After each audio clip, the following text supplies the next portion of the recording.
नमस्कार साथियों, स्वागत है आज की 50 बड़ी और धमाकेदार खबरों के सफर में। बताइए आप हमें किस जगह से देख रहे हैं, कमेंट में जरूर लिखिए। अगर अभी तक चैनल को लाइक और सब्सक्राइब नहीं किया है तो फटाफट कर लीजिए, क्योंकि आगे आने वाली खबरें हैं एक से बढ़कर एक। मुख्यमंत्री नीतीश कुमार की कैबिनेट ने तीसरे 7 निश्चय की घोषणा की है। इसका मकसद है राज्य में रोजगार सृजन और विकास को गति देना। पहले 2 चरणों की तरह इसमें भी युवाओं को प्राथमिकता दी जाएगी। सरकार निवेश बढ़ाने के लिए नई नीतियों और कार्यक्रमों पर काम कर रही है। उद्देश्य है कि राज्य आत्मनिर्भर बने और युवाओं को बाहर न जाना पड़े।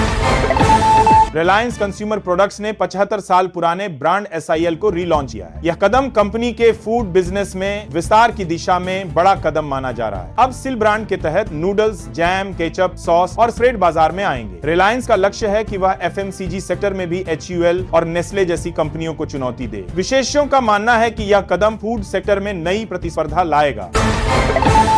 बिहार विधानसभा में नेता प्रतिपक्ष तेजस्वी यादव ने NNDA के 20 साल के शासन को विफल बताया। उन्होंने कहा कि राज्य में बेरोजगारी, पलायन और गरीबी जैसे मुद्दे जस के तस हैं। सरकार की नीतियों को जनता विरोधी बताते हुए तेजस्वी ने कई सवाल उठाए। उन्होंने कहा कि बिहार में विकास सिर्फ कागजों पर दिखाई देता है। आज के बिहार में विकास सिर्फ कागजों पर दिखाई देता है। राजद नेता ने जनता से अपील की कि अब नई सोच की जरूरत है। बिहार की खेल मंत्री श्रेयसी सिंह ने संसद भवन में अमित शाह से मुलाकात की। उन्होंने शाह को जमुई के प्रसिद्ध घनभेरिया पेड़े से बधाई दी। मुलाकात के दौरान दोनों नेताओं ने जमुई जिले के विकास कार्यों पर चर्चा की। श्रेयसी सिंह ने स्थानीय उत्पादों और पर्यटन को बढ़ावा देने की बात कही। गृह मंत्री ने उन्हें हर संभव सहयोग का आश्वासन दिया। फतेहपुर जिले में प्रशासन ने सभी राशन कार्ड धारकों को E-KYC कराने का निर्देश दिया है। जो लोग ये प्रक्रिया पूरी नहीं करेंगे उन्हें मुफ्त राशन मिलना बंद हो सकता है। सरकार का कहना है कि यह कदम पारदर्शिता और दक्षता बढ़ाने के लिए उठाया गया। E-KYC से फर्जी कार्डों की पहचान करना आसान होगा। अधिकारियों ने लोगों से अपील की है कि समय रहते यह प्रक्रिया पूरी करें।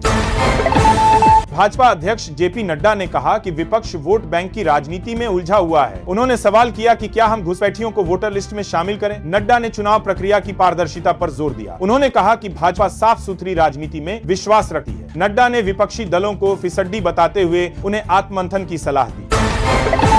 PDP नेता इल्तिजा मुफ्ती ने कहा कि सत्ता मुसलमानों का अपमान करने का अधिकार नहीं देती। उन्होंने नीतीश कुमार से आग्रह किया कि वे अपने बयान और फैसले पर पुनर्विचार करें। इल्तिजा ने कहा कि इस तरह के कदम समाज में नफरत और असहिष्णुता बढ़ा दें। ये विवाद अब राजनीतिक हलकों में चर्चा का केंद्र बन गया है। कई विपक्षी दल भी इस पर नीतीश सरकार को घेर रहे हैं। सरकार ने मनरेगा की जगह ये नया कानून पेश किया है। कांग्रेस ने इसे गरीबों के अधिकारों पर हमला बताया। कांग्रेस ने कहा कि यह कानून गांधी जी के आदर्शों के खिलाफ है। पार्टी ने देशव्यापी प्रदर्शन और 28 दिसंबर को विशेष कार्यक्रम की घोषणा की। कांग्रेस नेता प्रियंका गांधी ने भी इस बिल की निंदा की।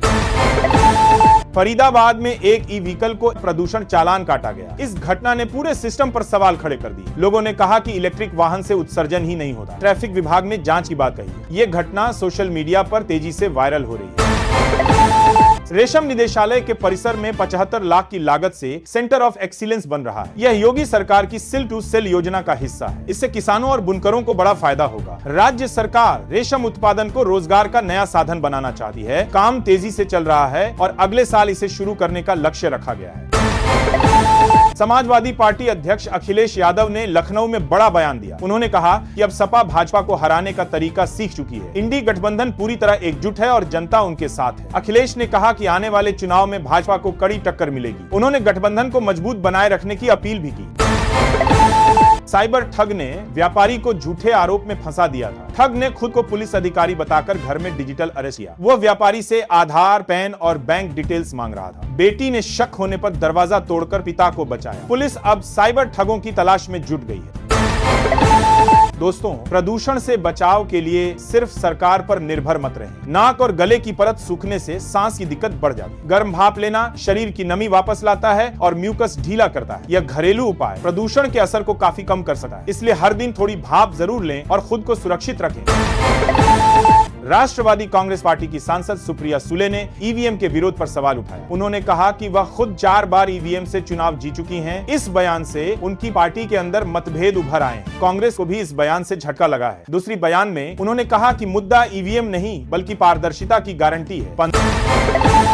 पीडीपी अध्यक्ष महबूबा मुफ्ती ने डॉक्टर के हिजाब खींचने की घटना की निंदा की। उन्होंने कहा कि यह महिला की गरिमा का गंभीर उल्लंघन है। नेशनल कॉन्फ्रेंस सांसद आगा सैयदुल्लाह ने भी इसे आपत्तिजनक बताया। दोनों नेताओं ने नीतीश कुमार से सार्वजनिक माफी की मांग की है। घटना पर बिहार की राजनीति में भूचाल आ गया है। योगी सरकार ने 35 नए गौशालाओं के निर्माण को मंजूरी दी है। इसके लिए 56 करोड़ से ज्यादा की राशि जारी की गई है। शाहजहांपुर, सीतापुर, बहराइच समेत कई जिलों में ये केंद्र बनेंगे। सरकार निराश्रित गौवंश की देखभाल को प्राथमिकता दे रही है। अब तक राज्य में 7,700 से अधिक आश्रय स्थल स्थापित किए जा चुके हैं।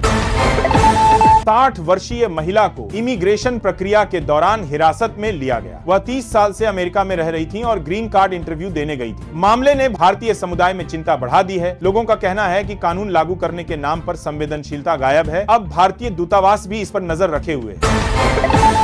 कांग्रेस नेता प्रियंका गांधी ने विकसित भारत विधेयक का विरोध किया। उन्होंने कहा कि मनरेगा ने ग्रामीण भारत को रोजगार दिया था। नया कानून ग्राम सभाओं के अधिकार छीनने वाला है। उन्होंने इसे संविधान के 73वें संशोधन का उल्लंघन बताया। कांग्रेस ने कहा कि गरीबों के हक पर कुठाराघात नहीं होने देगा। मुख्यमंत्री योगी आदित्यनाथ ने कहा कि नेहरू की नीतियां कश्मीर विवाद की वजह बनी। उन्होंने कहा कि पीएम मोदी ने धारा 370 हटाकर भारत को एकजुट किया। लखनऊ में भाषण देते हुए योगी ने कहा, अब जम्मू कश्मीर पूरी तरह भारत का है। उन्होंने मोदी सरकार के फैसले को ऐतिहासिक बताया। सभा में मौजूद लोगों ने योगी के बयान पर जोरदार तालियां बजाईं।